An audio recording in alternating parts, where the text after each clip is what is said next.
Dissident Chinese artist Ai Weiwei made a secret film called Coronation in Wuhan, the central Chinese city that became the origin of the coronavirus pandemic, during its strict lockdown. The internationally known artist, who has called attention to human rights violations and government corruption in China with his work, said he had a camera team on the ground filming for the duration of the quarantine in the city where health experts say COVID-19 first emerged last year.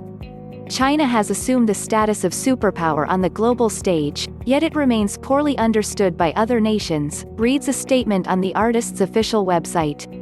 Through the lens of the pandemic, Coronation clearly depicts the Chinese crisis management and social control machine, through surveillance, ideological brainwashing and brute determination to control every aspect of society. For more than 2 months, the 11 million residents of Wuhan endured a lockdown as coronavirus raced around. Wuhan was the epicenter of the coronavirus outbreak in China and saw the most deaths.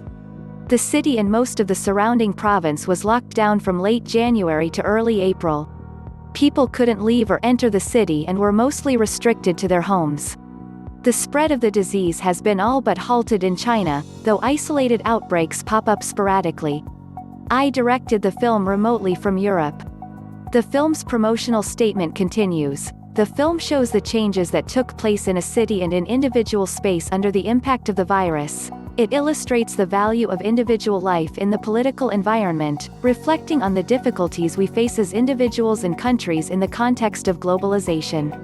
Ultimately, the result is a society lacking trust, transparency and respect for humanity. Despite the impressive scale and speed of the Wuhan lockdown, we face a more existential question: can civilization survive without humanity? Can nations rely on one another without transparency or trust? I told the Associated Press earlier this summer that his artist friends in Wuhan had been sending him footage, even from a hospital, giving him multi-angled visuals of vulnerable and fleeting moments of the city during its unprecedented lockdown. I think China has handled it better than SARS because they're much more experienced, I said in May. But he said there's still a lack of transparency. The Chinese government intentionally covered up the whole pandemic as a secret for many weeks, I said.